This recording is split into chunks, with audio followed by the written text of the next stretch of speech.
시사해설입니다. 남북 간의 포격전 이후에 지난 주말에 남북 고위급 접촉이 계속됐습니다. 그리고 동시에 군사적인 대결 국면도 계속이 됐습니다. 그러니까 이중적인 상황이 전개됐다라고 얘기를 할 수가 있습니다. 조금 전에 오전 7시쯤에 국무부의 존 커비 대변인이 뉴스 채널에 나와서 지금 한반도의 군사 대결 긴장 상태가 계속되고 있다고 얘기를 했습니다. 그러면서 또 양측이 대화가 계속되고 있다는 사실도 지적을 했습니다. 그는 3만 주한 미군을 비롯해서 미군이 이 사태를 예의주시하고 있다. 여기까지만 얘기를 했습니다. 이 고위급 접촉 마라톤 회의로 벌어지고 있는데 이틀 연속 판문점에서 계속이 됐습니다. 토요일은 한 10시간 정도 회의를 했고 선데이에는 오후 3시에 속개가 돼서 월요일 오후까지 20여 시간 동안 현지 시간입니다만은 계속이 됐습니다. 현재로서는 이제 회담의 진전 여부 상황 전혀 알려진 것이 없습니다. 그러면서 동시에 회담이 진행되는 것과 함께 북측에서는 군사력 증강, 긴장 상태를 더 확대하고 있습니다. 북측의 그 잠수함 전대들 전력이 한 70% 가까이 되는 것으로 알려지고 있는데 한 50여 척이 기지를 떠나서 어디론가 사라졌다 하는 사실이 제기가 됐습니다. 그런가 하면 남측에서는 6해 공군 모두 워치건 2의 긴급 상태를 유지를 하고 있고 지금 을지 훈련이 이제 지속되고 있었는데 미군이 괌도에 B2 등 전략 공격기를 배치했다 그런 보도가 나오고 있습니다. 이 현재 상황 최근에 여러 대결 상황이 많이 있었습니다만 그중에서 가장 위험한 대결 국면이다 이렇게 간주가 되고 있습니다. 여러분 기억하시는 대로 지뢰 폭발 사건이 먼저 있었고 그 다음에 대북 심리전 방송이 재개됐고 또 북한에서 남측에 대한 포격을 했고 또 남측이 여기에 대해서 대응 포격을 했고 그 다음에 북한이 방송 중단하라 최후 통첩을 발했습니다. 이런 순서로 이제 긴장 상태가 계속 커지는 그런 상태가 지속이 됐습니다. 결국 21일 지난 금요일에 북한의 김양건 비서의 명의로 남측의 김관진 실장과의 접촉 제안이 있었습니다. 그래서 이 고위급 접촉이 이제 시작이 됐는데 홍영표 통일부 장관, 김관진 실장, 북한에서는 황병서 인민군 총정치국장, 김양건 노동당 대남 비서 이렇게 사자가 회담을 참석을 했습니다. 그런데 이 사람들이 이제 되게 고위급의 측근이고 실세들이죠. 그래서 이 사람들이 결국 박근혜 대통령하고 김정은의 대리인 협상이 아니냐 이런 성격 구정도 가능합니다. 이 마라톤 회의가 이제 진행이 되는데도 불구하고 진행 상황은 뭐 전혀 안개 속에 들어가 있습니다. 한국 측에서는 지뢰 도발, 포격 도발에 대해서 사과를 해라, 재발 방지를 해라 하는 요구를 하고 있는 것으로 알려지고 있고 북측에서는 지뢰 도발은 자신들과 무관하다는 주장을 펴고 있고 대북 확성기 방송의 중단을 요구하고 있는 것으로 보도가 되고 있습니다. 이 회담이 과연 어떤 결론을 낼 것인가 아직은 모호합니다.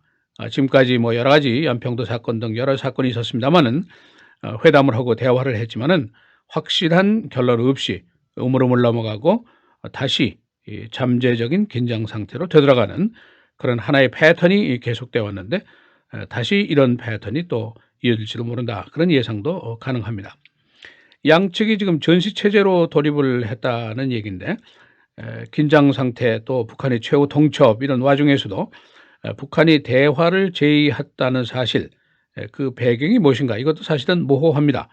일부 미국의 언론들은 미국과 중국이 배후에서 대화에 영향을 미쳤을 가능성이 있다 이런 보도를 하고 있습니다만은 아직 확실한 것은 나타나지 않고 있습니다.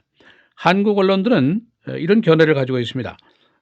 대북 확성기 방송이 재개한 것이 결국 북한이 회담에 나오게 된 결정적인 계기가 아닐까 그런 그 분석을 하고 있습니다. 그 대남 방송, 대북 방송의 그 내용이 박근혜 대통령이 지금까지 중국만 3번을 방문했는데 김정은은 단 한 번도 순방을 하지 못했고 심지어는 외국 관광도 못하고 있지 않느냐 그런 내용의 이제 방송을 북쪽으로 보냈다는 것이죠. 이것이 북한의 아킬레스건을 자극한 것이 아니냐 그런 견해를 가지고 있습니다. 또 한국 언론들은 한미 동맹이 결국 북을 움츠리게 한 것이다 하는 분석을 하고 있습니다. 지금 벌어지고 있던 그 을지 프리덤 가이든 군사 그 연습 이 발생한 동안에 미국이 이제 그 동맹국인 한국과 한 몸으로 대처하겠다 이런 이제 강력한 경고를 보냈습니다. 그리고 B2 폭격기 핵 무기를 핵폭탄을 16개나 장착할 수 있는 아주 대단한 폭격기죠. 이것이 이제 괌에 배치됐다 하는 그 보도가 있었고, 한국과 미국의 전투기들이 합동으로 한반도 상공을 무력 시위를 했다, 이제 그런 보도가 또 있었습니다. 그러나 미국의 언론들의 태도를 세심히 보면은 대부분 한국의 현지발 뉴스 정도로 취급을 하고 있습니다. 물론 중요한 뉴스로 처리를 하고 있습니다만은 깊이 있는 분석 기사 등은 나오지 않고 있습니다. 예를 들어서 이란 사태라든가 우크라이나 사태 같은 그렇게 취급을 하지 않고 있습니다. 그러니까 이번 사태도 역시 미국 언론들은 하나의 국지적인 대결 상황으로 간주하는 것이 아니냐, 그런 해석도 할 수가 있습니다. 예를 들어서 워싱턴 포스트는 이렇게 얘기를 하고 있습니다. 현재 의문점이 무엇인가 하면은 양측이 어떻게 losing face를 하지 않고 체면을 깎지 않고 긴장을 완화하는 것을 해법을 찾느냐, 여기에 있는 것으로 보고 있습니다. 양측이 모두 지금 회담 내용 자체에는 집중을 하지 않고 있는 것으로 보고 있다, 그런 이야기를 하고 있습니다. 그러니까 지금까지 일련의 그 패턴처럼 결말 없이 체면을 좀 세우면서 다시 잠재적인 긴장 상태로 복귀하는 그런 상황이 있을 수도 있다, 이제 이런 해석을 하고 있습니다. 이 신문은 분석가들의 말을 인용해서 그러나 일단 장시간 마라톤 회의가 계속 속개되고 있다는 것은 하나의 포지티브 사인이다, 긍정적인 사인이다, 이렇게 해석을 하는 정도로 보도를 하고 있고, 그러나 그러면서도 북한의 오판에 의한 도발에 대해서는 많은 전문가들이 우려를 하고 있다 하는 기사를 쓰고 있습니다. miscalculation, 이게 굉장히 위험하죠. 북한의 군부 일부라든가 정치권의 일부에서 예상 밖의 도발을 하면은 이것이 이제 오판에 의해서 대규모 무력 충돌의 가능성이 있다, 이제 그런 얘기는 우리가 항상 해오던 얘기인데 이번에도 역시 그 가능성에 대한 그 경고를 하고 있습니다.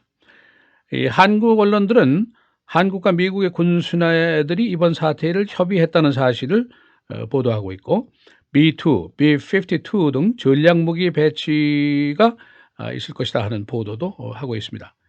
그러나 미국 언론들은 그냥 미국이 이번 사태를 예의주시하고 있다 하는 정도의 얘기만 하고 있고, 구체적인 군사력의 재배치라든가 이런 내용은 전혀 언급을 하지 않고 있습니다. 북한 외무성이 지난 21일 성명을 발표하고 이런 얘기를 했습니다. 지금 와서 그 누구의 어떤 자제하려는